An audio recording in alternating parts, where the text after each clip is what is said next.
इस प्लेटफॉर्म पर आप सभी का फिर से स्वागत है। हम पढ़ रहे हैं क्लास 10 का फिजिक्स। चैप्टर का नाम है प्रकाश का परावर्तन।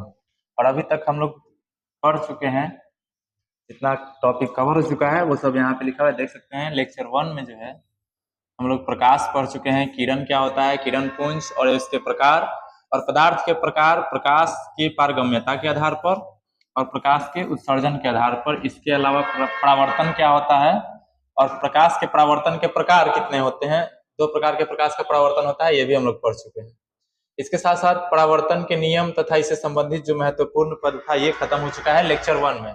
और लेक्चर 2 में हम लोग कवर कर चुके हैं प्रतिबिंब एवं इसके प्रकार, दर्पण तथा इसके प्रकार, और समतल दर्पण द्वारा प्रतिबिंब का निर्माण और उसकी जो विशेषताएं हैं वो भी खत्म हो चुका है। पार्श्व परिवर्तन क्या होता है, वी परिवर्तन क्या होता है, ये भी पढ़ाई हो चुका है। गोलीय दर्पण से संबंधित जो कुछ महत्वपूर्ण टर्मिनोलॉजी था, पद, वो भी पढ़ा चुके हैं। और गोलीय दर्पण में किरण आरेख का बनावट कैसा होता है वो भी पढ़ चुके हैं। तो ये जो लास्ट टॉपिक है हमारा, इससे हमारा आज का क्लास मिलता जुलता रहेगा, तो इसको एक बार फिर से रिवाइज कर लेते हैं। गोलीय दर्पण में किरण आरेख का बनावट बताया गया है कि यदि कोई गोलीय दर्पण है, यहाँ पे हम एक गोलीय दर्पण ले लेते हैं, तो गोलीय दर्पण में जो प्रतिबिंब का निर्माण होता है उसके लिए कुछ नियम बताए गए हैं। जैसे कि ये इसका प्रधान अक्ष है और इसको हम इधर से अगर पॉलिश कर देंगे तो ये बन जाएगा हमारा अवतल दर्पण। तो बोला गया है कि अवतल दर्पण के प्रधान अक्ष की जो समांतर किरणें आती है वो फोकस से होकर गुजर जाती है, यानी कि जिस बिंदु से होकर गुजरती है वो फोकस कहलाता है।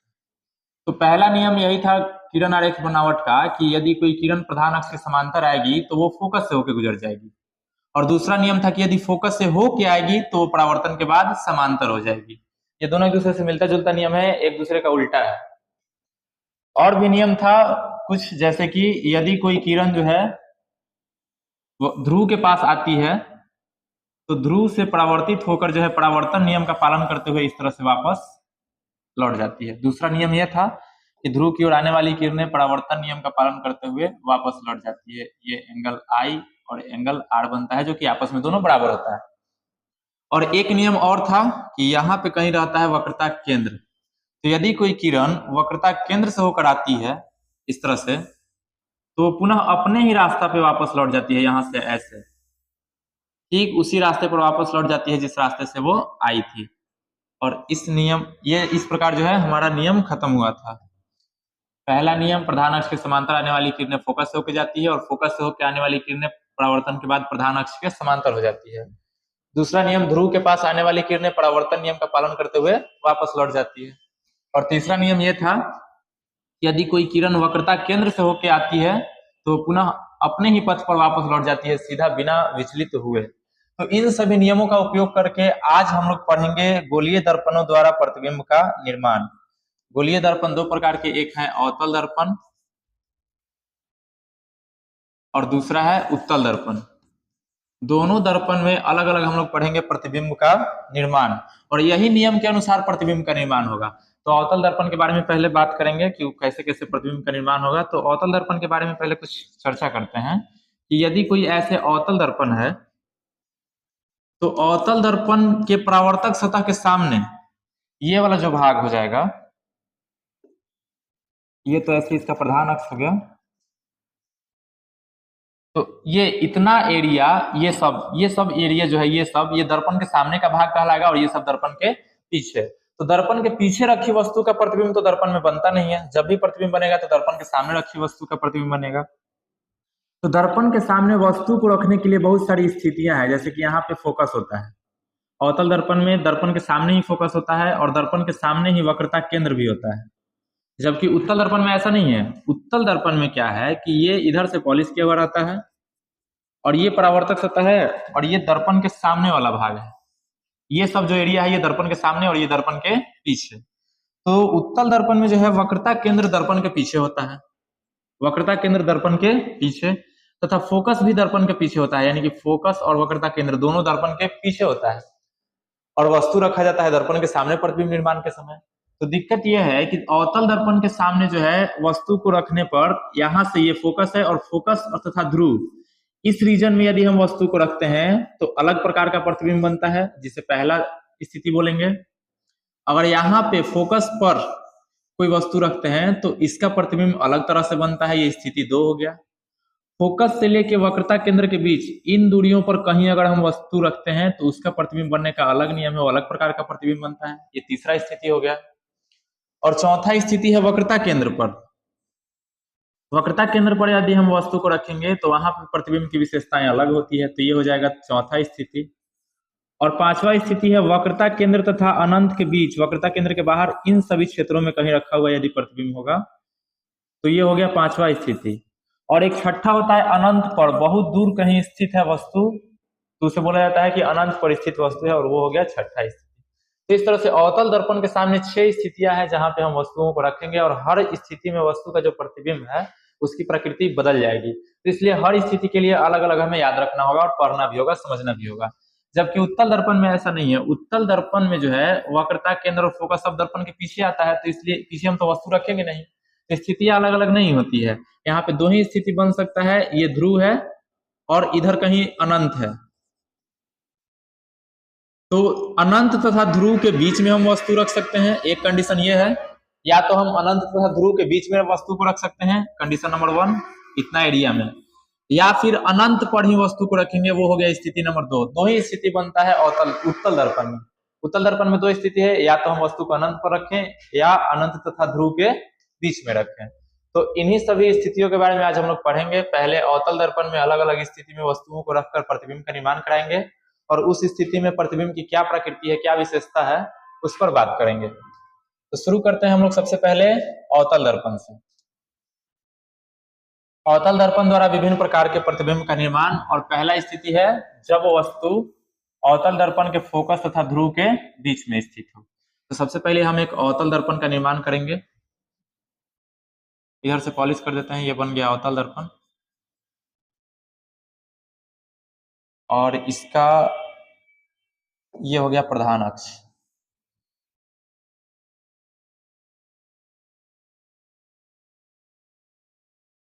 इसके इधर जो है इस बिंदु पर वक्रता केंद्र है, इस बिंदु पर हम मान लेते हैं कि फोकस है, और वस्तु को रखा जा रहा है अवतल दर्पण के फोकस और ध्रुव के बीच में। तो वस्तु को हम रखेंगे फोकस और ध्रुव के बीच। तो यहाँ पे है ध्रुव, ये इस बिंदु पर ध्रुव है, और वस्तु रखेंगे फोकस और ध्रुव के बीच में इधर का। इस कंडीशन में यदि हम वस्तु को रखते हैं तो इसका प्रतिबिंब किधर बनेगा वो हमें देखना। प्रतिबिंब निर्माण के लिए किरण आरेख खींचा जाएगा, और किरण आरेख खींचने का नियम ये, फिर से एक बार रिपीट करते हैं इसको। प्रधान अक्ष के समांतर जाने वाली किरणें फोकस से होकर आती है, और फोकस से होकर जाने वाली किरणें परावर्तन के बाद प्रधान अक्ष के समांतर हो जाती है। और दूसरा नियम यह है, ध्रुव के पास आने वाली किरणें परावर्तन के बाद परावर्तन के नियम का पालन करते हुए वापस लौट जाती है, और वक्रता केंद्र से आने वाली किरणें अपने ही रास्ते पर वापस जाती है। इन नियमों को याद रख के ही हम प्रतिबिंब का निर्माण कर सकते हैं। तो आते हैं हम लोग अपने प्रतिबिंब निर्माण में। यहां से आने वाली किरणें, यहां से कलर चेंज कर देते हैं किरण का, यहां से ऐसे किरणें आएगी और इस दर्पण के इस बिंदु पर टकराती है, और टकराने के बाद ये जाने का कोशिश करेगा फोकस से होकर, ऐसे फोकस से होके गुजर जाएगी। और दूसरा नियम ये कहता है कि ध्रुव के पास जाने वाली किरण, तो एक और किरण ले जाते हैं ध्रुव के पास,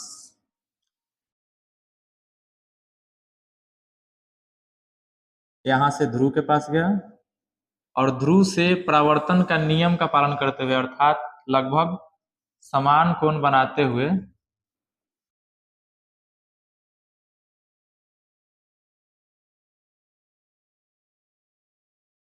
यहां से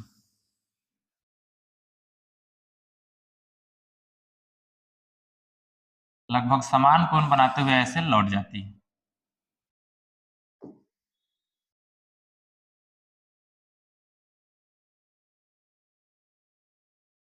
ऐसे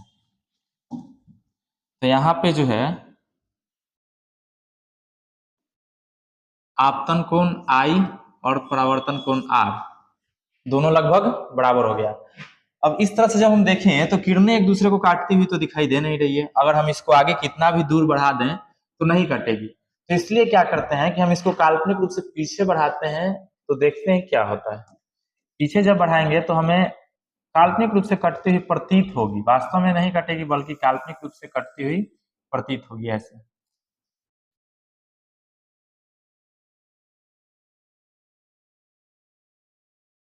इस जगह पे हो गया,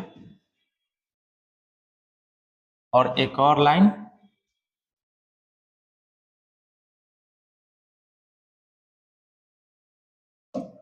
यहां से,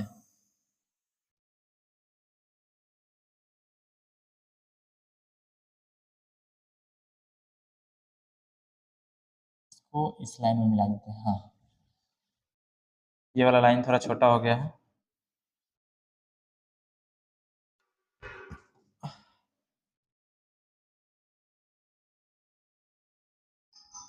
इसको और आगे बढ़ाते हैं यहाँ से। ऐसे अगर हम जिसको और आगे बढ़ाएंगे तो यहाँ पे कटता हुआ प्रतीत होता है।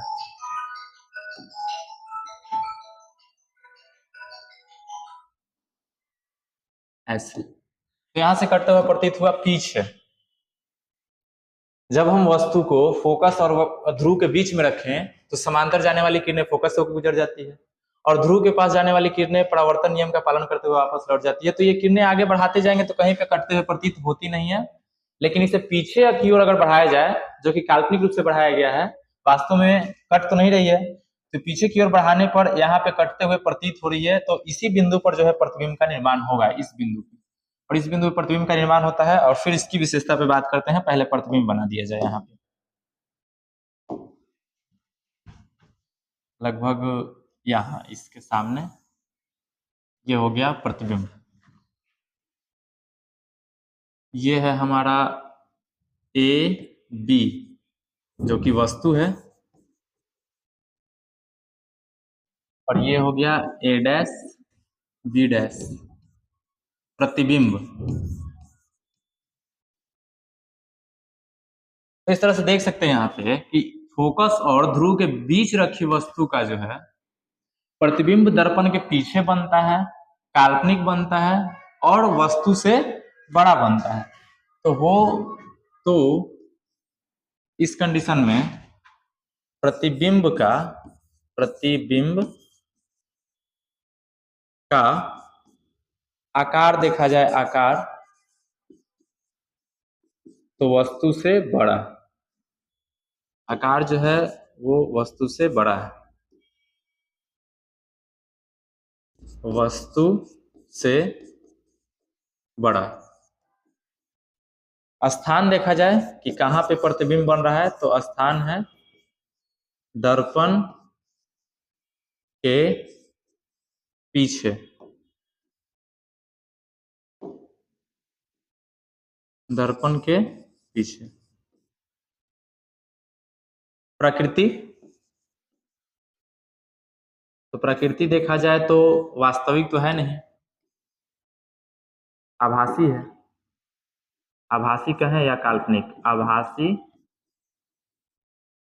तथा सीधा, आभासी तथा सीधा है। तो इस तरह से पहला स्थिति खत्म हुआ। पहला स्थिति यह है कि यदि कोई वस्तु फोकस और ध्रुव के बीच में स्थित हो तो इसका प्रतिबिंब दर्पण के पीछे बनता है, वस्तु से बड़ा बनता है, दर्पण के पीछे बनता है, और आभासी तथा सीधा बनता है, आभासी एवं सीधा है। तो अवतल दर्पण में आभासी प्रतिबिंब भी बनता है। आगे बढ़ते हैं दूसरी स्थिति में। उम्मीद करते हैं पहला स्थिति समझ में आया होगा सबको। दूसरा स्थिति देखिए। दूसरा में कहा जा रहा है कि जब वस्तु फोकस पर स्थित हो, तो फोकस पर स्थित होने के लिए सबसे पहले हम यहाँ पे एक प्रतिबिंब बनाएंगे, दर्पण बनाएंगे पहले। ये हो गया दर्पण,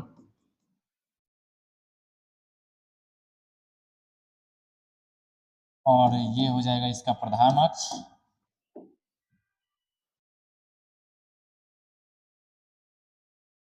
और प्रधान अक्ष पे कुछ स्पेशल बिंदु जैसे कि वक्रता केंद्र, और ये मुख्य फोकस। थोड़ा सा मुख्य फोकस इधर हो जाएगा,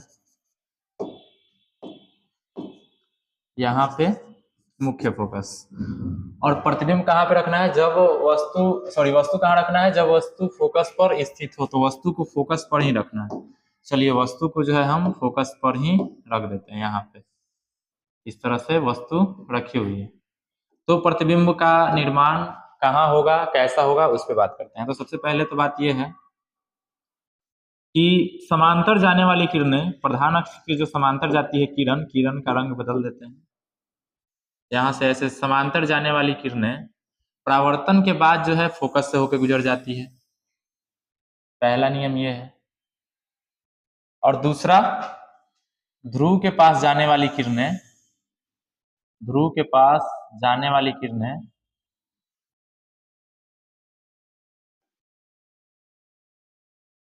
यहाँ से ध्रुव के पास जाने वाली किरणें परावर्तन के बाद परावर्तन नियम का पालन करते हुए वापस लौट जाती है। तो यहाँ पे जो है ये ऐसे किरण गई और परावर्तन के बाद इधर आई, ये ध्रुव के पास गई किरण और परावर्तन नियम का पालन करते हुए वापस लौटी, अर्थात जितना एंगल से आई उतना ही एंगल से वापस लौट गई।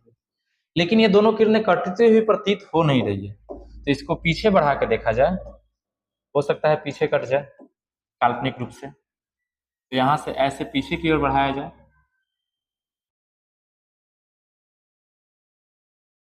तो भी ये किरणें कटती हुई तो प्रतीत नहीं हो रही है, सीधे काल्पनिक रूप से पीछे बढ़ाया जाए तो कहीं भी कटते हुए प्रतीत नहीं हो रही है। तो ऐसा हम अनुमान लगाते हैं कि प्रतिबिंब का जो निर्माण है वो इधर कहीं दूर अनंत पर जाके कहीं कट रहा होगा। कहीं कटता हुआ नहीं दिख रहा है तो हम ये मान लेंगे कि अनंत पर जाके कट रहा है। और जब अनंत पर जाके कटेगा, जितना ही दूर जाएगा वस्तु का आकार उतना, जैसे मान लीजिए यहाँ पे कट जाता तो प्रतिबिंब इतना बड़ा, और दूर जाके कटता तो इतना बड़ा, और दूर जाके कटता तो और बड़ा, तो बड़ा होते होते कहीं ना कहीं ये अनंत पे यदि जा रहा है तो इसका प्रतिबिंब बहुत बड़ा बनने वाला है।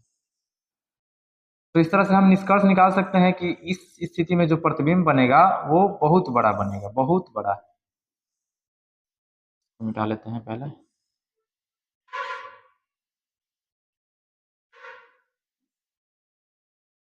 चलिए तो यहाँ पे हम लिखेंगे इसके बारे में क्या, तो प्रतिबिंब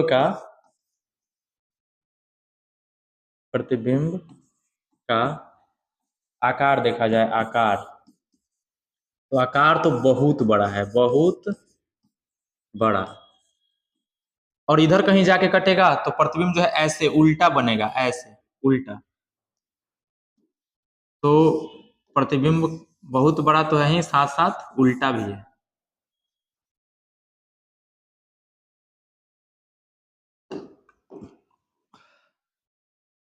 बहुत बड़ा स्थान कहाँ पे प्रतिबिंब बन रहा है, तो इसका स्थान है अनंत पर, प्रतिबिंब का स्थान है अनंत पर।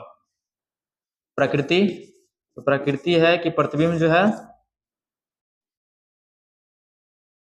उल्टा तथा वास्तविक बन रहा है।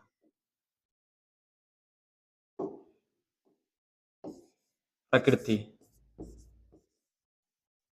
वास्तविक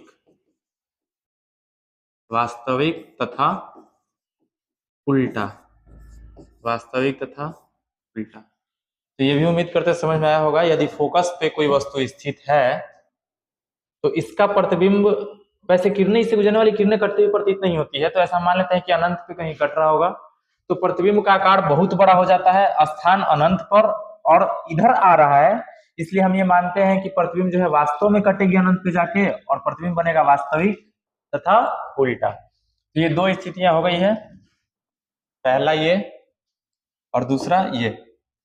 अब चलते हैं तीसरे की ओर। जब वस्तु दर्पण के वक्रता केंद्र और फोकस के बीच स्थित हो, तो ये लीजिए आपका ये दर्पण है, दर्पण को इधर से पॉलिश किया गया है, यानी कि परावर्तक सतह इधर है, और इसके लिए जो है इसका प्रधान अक्ष ये हो गया। तो प्रधान अक्ष पर कुछ स्पेशल बिंदु होते हैं, जैसे कि ये वक्रता केंद्र और ये फोकस। कहा जा रहा है कि वस्तु रखा जाए वक्रता केंद्र और फोकस के बीच, यहाँ पे। तो हम यहाँ पे रख दिए वस्तु। अब बनाना है इसका प्रतिबिंब। तो प्रतिबिंब बनाने के लिए फिर से किरण आरेख वही खींचेंगे। समांतर जाने वाली किरणें दर्पण से परावर्तन के बाद फोकस से होकर गुजर जाती है, ये नियम हमेशा हमेशा लागू होता रहेगा। और दूसरा नियम है कि फोकस के पास जाने वाली किरणें परावर्तन के बाद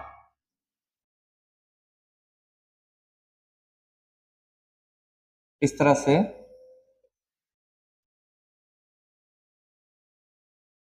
एक मिनट, इसको बड़ा करना होगा, यहां से फोकस से होके गुजर जाती है।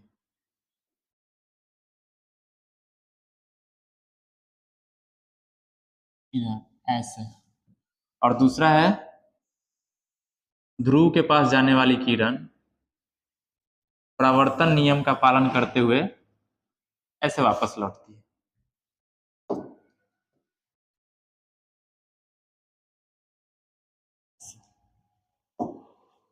तो इस तरह से किरण आरेख खींचा जा चुका है। अब आपको अंदाजा हो गया होगा कि प्रतिबिंब का निर्माण कहाँ होगा। तो प्रतिबिंब का निर्माण हो जा रहा है आपका यहाँ पे।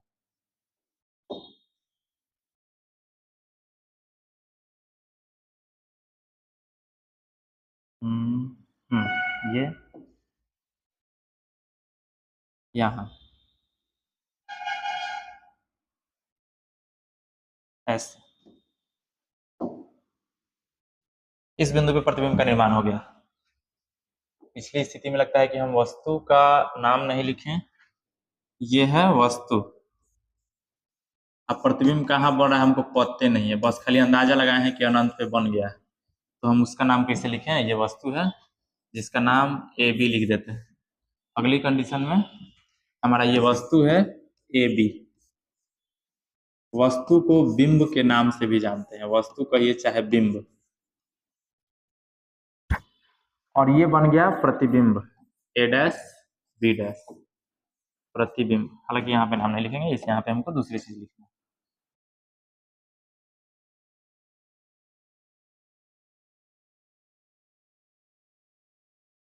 तो अब हम इसके बारे में प्रकृतियों पे बात करेंगे। पहले ये पी,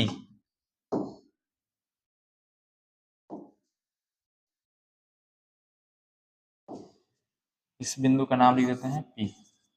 अब हम इसके प्रकृति पे बात करेंगे। सबसे पहले जो है आकार की बात की जाए। आकार अच्छा स्थित हो तो क्या? तो प्रतिबिंब का क्या क्या? प्रतिबिंब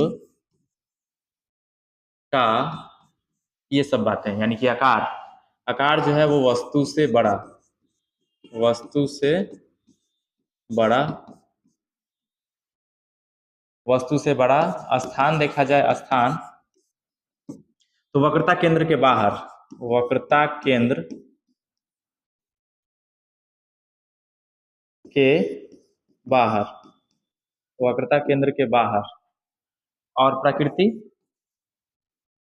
प्रकृति तो प्रकृति है वास्तविक और उल्टा। वास्तविक क्योंकि किरणें वास्तव में कट रही है, और उल्टा क्योंकि उल्टा दिख रहा है हमें, केवल उल्टा ही है। तो वास्तविक तथा उल्टा, ये तीसरा कंडीशन हो गया। यदि वस्तु वक्रता केंद्र तथा फोकस के बीच में स्थित हो तो वस्तु का अवतल दर्पण में जो प्रतिबिंब बनेगा वो वस्तु से बड़ा बनेगा, वक्रता केंद्र के बाहर बनेगा, और वास्तविक तथा उल्टा होगा। ये विशेषताएं आपको याद रखना है। आगे बढ़ते हैं दूसरे स्थिति पे। चौथा, जब वस्तु वक्रता केंद्र पर स्थित हो, ये है हमारा दर्पण।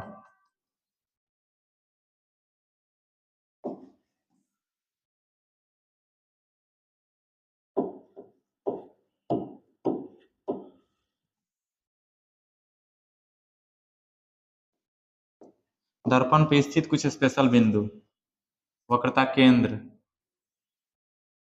फोकस, और वक्रता केंद्र ही पर ही इस बार वस्तु को लेने को बोला गया है कि इस बार वस्तु आपका जो होगा वो वक्रता केंद्र पर होगा। तो बताइए कि प्रतिबिंब का निर्माण कैसा होगा। चलिए बनाते हैं। किरण आरेख खींचा जाए तो यहाँ से समांतर जाने वाली किरणें परावर्तन के बाद फोकस से होकर गुजरती है, और ध्रुव के पास जाने वाली किरणें परावर्तन के बाद इस तरह से कटते हुए प्रतीत होती है। थोड़ा सा एडजस्ट कर देते हैं इसको, यहाँ से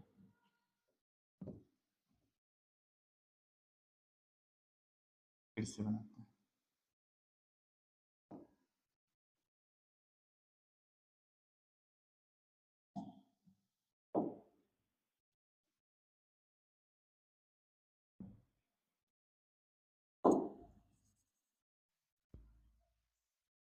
ये इधर है कहीं फोकस, यहाँ पे है आपका वस्तु, ये हो गया वस्तु, और वस्तु से जाने वाली समांतर जाने वाली किरण ये रहा, और यहाँ से फोकस से होकर गुजरने वाली किरण ये, और यहाँ से ध्रुव के पास जाने वाली किरण ये ऐसे, और ध्रुव से परावर्तित होकर आने वाली किरण जो कि परावर्तन नियम का पालन करते हुए आती है वो ये रहा।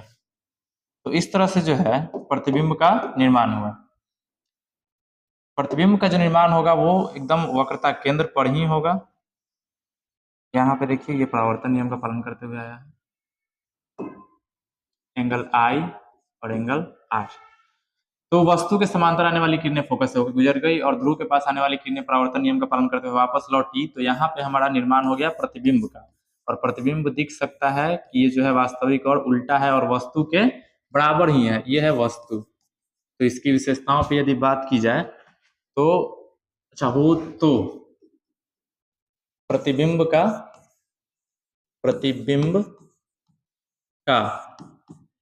का क्या क्या, तो आकार देखा जाए तो वस्तु के बराबर,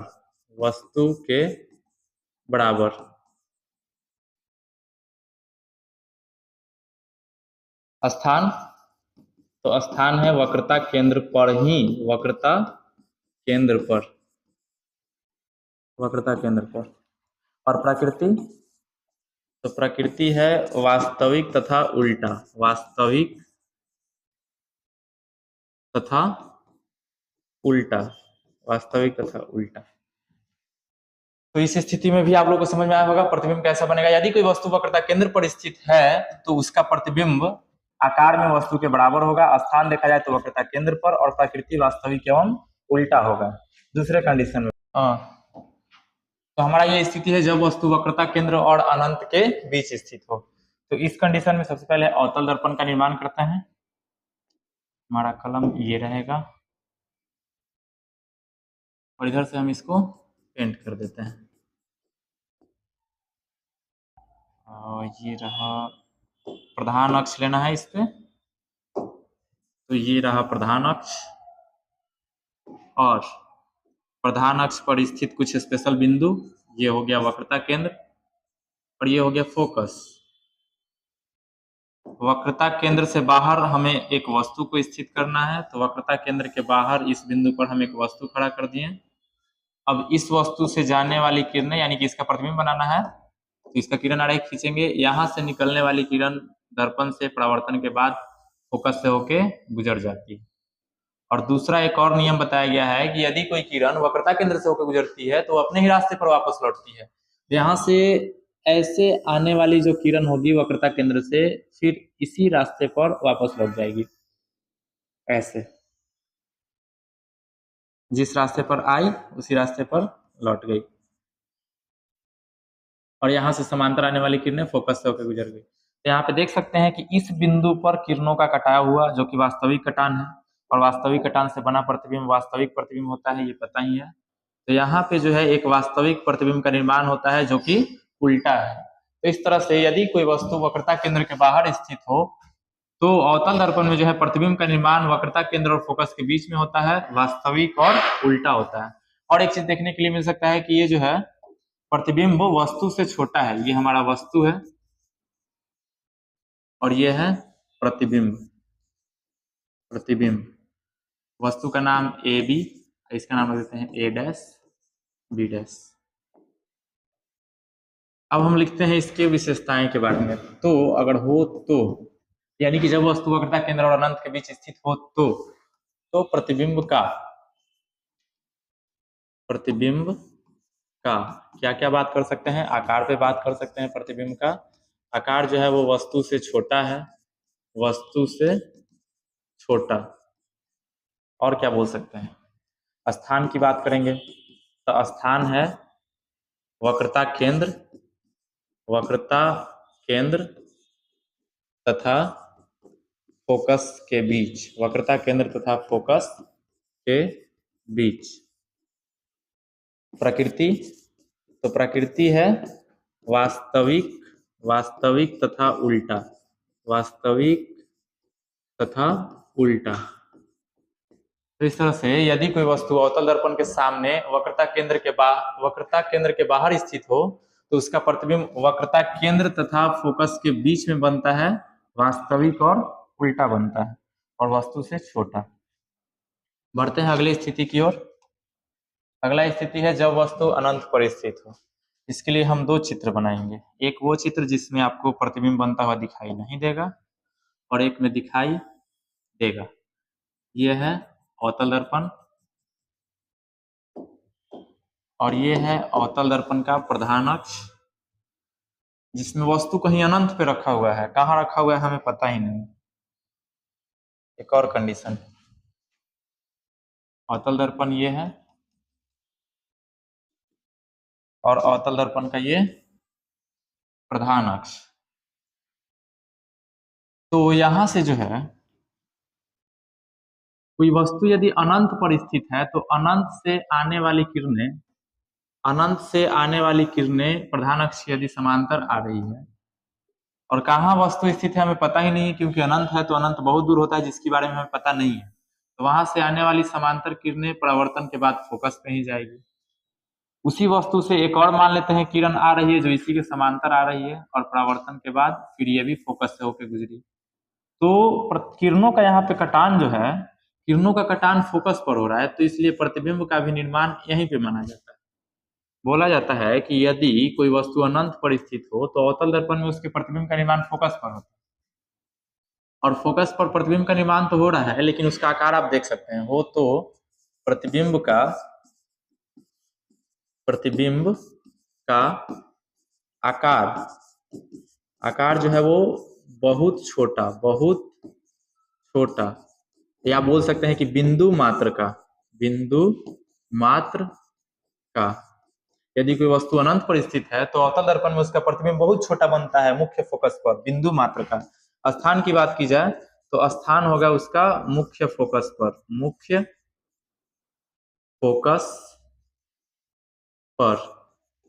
और प्रकृति वास्तविक तथा उल्टा, क्योंकि वास्तविक है तो उल्टा ही होगा।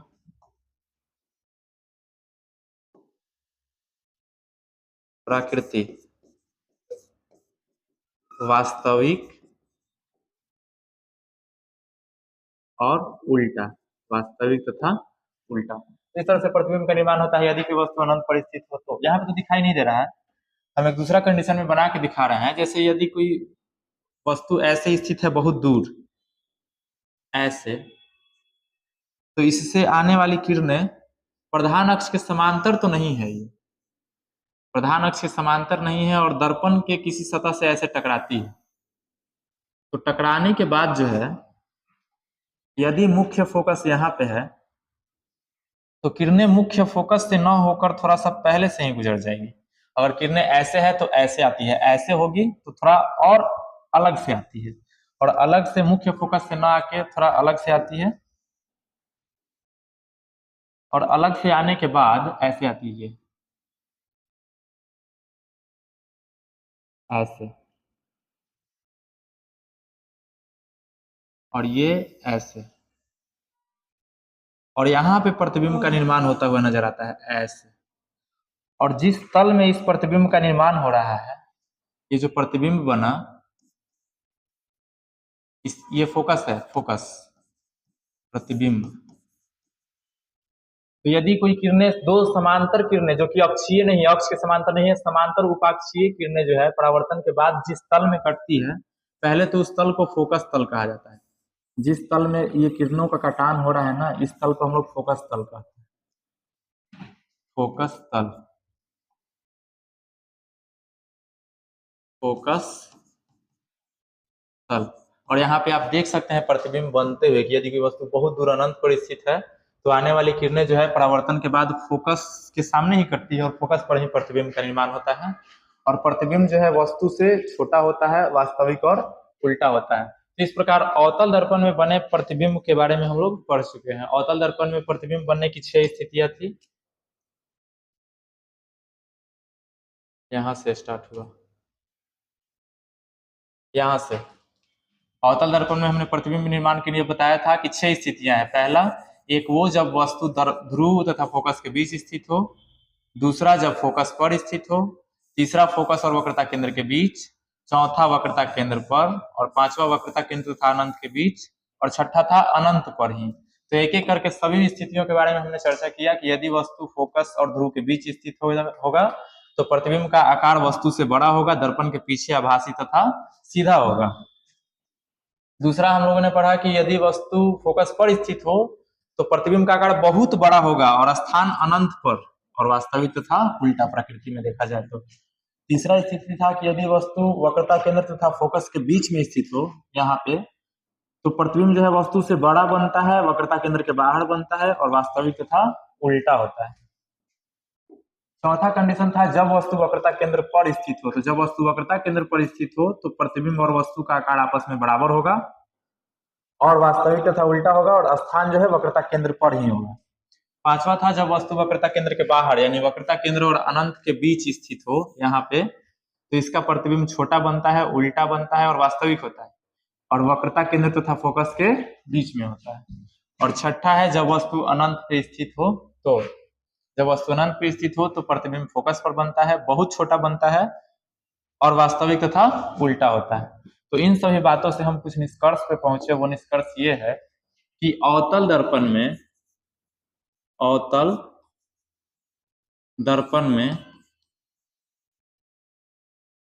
प्रतिबिंब अवतल दर्पण में प्रतिबिंब जो है, अवतल दर्पण में प्रतिबिंब, पहली बात, बड़ा भी बन सकता है, छोटा भी बन सकता है और बराबर भी बन सकता है। अवतल दर्पण में प्रतिबिंब का निर्माण बड़ा, छोटा और बराबर तीनों हो सकता है। और दूसरा बात, अवतल दर्पण में वास्तविक तथा सीधा प्रतिबिंब, वास्तविक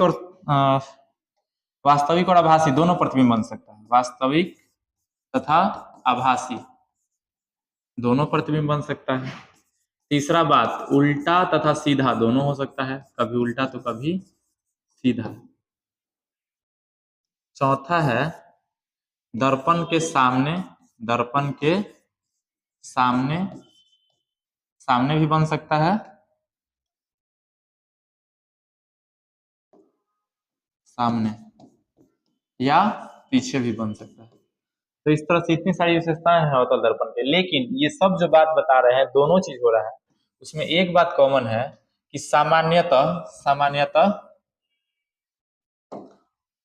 ऐसे ही समझा देते हैं। सामान्यतः जो है अवतल दर्पण में प्रतिबिंब जो है बराबर या छोटा ही बनता है। अवतल दर्पण में प्रतिबिंब सामान्यतः बराबर या छोटा ही बनता है। ये वाला एक ही कंडीशन है, वो है मुख्य फोकस तथा ध्रुव के बीच वाला। हमेशा वास्तविक ही बनता है, लेकिन आभासी वाला एक ही कंडीशन है, मुख्य फोकस तथा ध्रुव के बीच वाला। हमेशा उल्टा बनता है, लेकिन सीधा वाला एक ही कंडीशन है, मुख्य फोकस तथा ध्रुव के बीच। दर्पण के सामने ही हमेशा प्रतिबिंब बनता है, लेकिन एक ही कंडीशन है, जब वस्तु मुख्य फोकस तथा ध्रुव के बीच स्थित हो तो प्रतिबिंब पीछे बनता है। तो एक ही कंडीशन में सारा काम इसमें उल्टा होता है। वस्तु से बड़ा प्रतिबिंब बड़ा तो जो है ऐसे ही बनता है, बड़ा के लिए कोई जरूरी नहीं है। बड़ा प्रतिबिंब जो है वास्तविक और दर्पण के सामने भी रखा हो तो बन जाता है, लेकिन मुख्य फोकस तथा ध्रुव के बीच स्थित हो तो इतनी सारी स्थितियां देखने की मिलती है। आभासी प्रतिबिंब बनता है, सीधा बनता है और दर्पण के पीछे बनता है। ये तीन कंडीशन तभी देखने को मिलेंगे जब वस्तु फोकस तथा ध्रुव के बीच स्थित हो। बाकी सब जनरल है, सामने रखेंगे तो वस्तु का प्रतिबिंब कभी पीछे नहीं बनेगा। यदि हम ये फोकस तथा ध्रुव के बीच में वस्तु नहीं रखे हैं तो कभी भी प्रतिबिंब आभासी नहीं होगा। और यदि हम वस्तु फोकस तथा ध्रुव के बीच में नहीं रखे हैं तो कभी भी उसका प्रतिबिंब दर्पण के पीछे नहीं बनेगा, बल्कि सामने बनेगा। तो उम्मीद करते हैं इतनी सारी चीजें आप लोग को आज समझ में आई होगी अवतल दर्पण के बारे में। उत्तल दर्पण में प्रतिबिंब का निर्माण हम लोग अगले वीडियो में करेंगे। तो आज के लिए इतना ही। यदि आपको डेली क्लास का नोट्स चाहिए सीरियली ढंग से प्रतिदिन का अभ्यास प्रश्न DPP चाहिए, ऑब्जेक्टिव प्लस सब्जेक्टिव प्रत्येक चैप्टर का। इसके साथ साथ जो है question bank solution, model paper जो कि हम लोग खुद बनाते हैं। इन सभी चीज़ों की अगर आपको ज़रूरत है, यानी यदि आपको चाहिए, ज़रूरत तो सबको होता है, यदि आपको ये सब चीज़ें चाहिए तो नीचे वीडियो में आपको एक नंबर दिखाई दे रहा होगा, उस नंबर पे आप संपर्क कर सकते हैं। तब तक के लिए इतना ही, मिलते हैं अगले वीडियो में। लास्ट तक बने रहने के लिए थैंक यू।